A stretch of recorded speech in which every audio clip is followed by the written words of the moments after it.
টানা ৬ ম্যাচ হারার পর কে ভেবেছিল এই দলটা ঘুরে দাঁড়াবে এভাবে, হারিয়ে দেবে রংপুর রাইডার্সকে। অবিশ্বাস্য ব্যাপার হলেও এটাই সত্যি যে রংপুরকে নোয়াখালী হারিয়েছে ৯ রানের ব্যবধানে। রংপুরের বিপক্ষে নোয়াখালীর এই জয় তো শুধু একটা জয় নয়, রংপুরকে ওরা রীতিমতো ডমিনেট করে হারিয়েছে। ম্যাচের শুরু থেকেই নোয়াখালীর ভয়ঙ্কর রূপ শুধু রংপুর নয়, দেখেছে গোটা বাংলাদেশ। টস জিতে রংপুর ক্যাপ্টেন নুরুল হাসান সোহানের আগে নেয়া বোলিংয়ের সিদ্ধান্তকে শুরুতেই ভুল প্রমাণ করেন সৌম্য দীপু। মৃত্যুঞ্জয়ের প্রথম ওভারে ওদের সংগ্রহ ১৪ রান, পাওয়ার প্লে শেষে সেই স্কোর দাঁড়ায় ১ উইকেটে ৬৬ রান।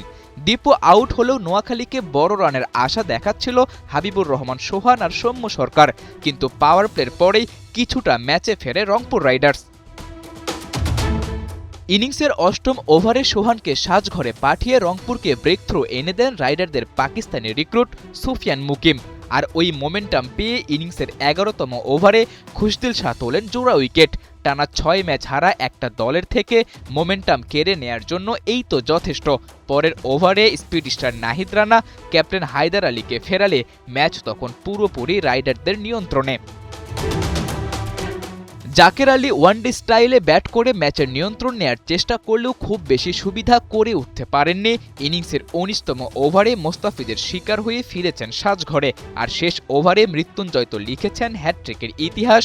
বিপিএল অভিষেকে হ্যাটট্রিক করা এই বোলার ৪ বছর পর করলেন আরও এক হ্যাটট্রিক। আর তাতে বড় রানের লক্ষ্য নিয়ে ইনিংস শুরু করা নোয়াখালী অল আউট হয় ১৪৮ রানে। লক্ষ্যটা ছোট হলেও নোয়াখালীর মনোবলই এদিন ওদের জয়ের অন্যতম বড় হাতিয়ার।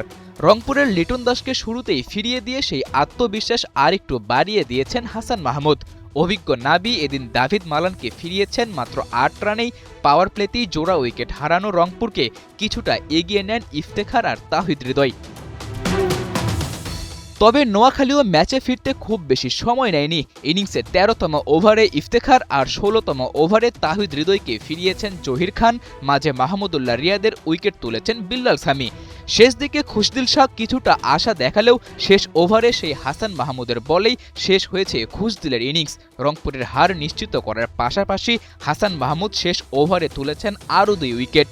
নোয়াখালীর বোলিং ইউনিটের এই নেতা শুধু এই ম্যাচেই নয়, আসরের প্রায় সব ম্যাচেই করেছেন কার্যকরী বোলিং। তবে রংপুরের বিপক্ষে তোলা ৪ উইকেট অবশেষে নোয়াখালীর সমর্থকদের দিতে পেরেছে জয়ের আনন্দ। সাদাতুর রাফি, ৭১।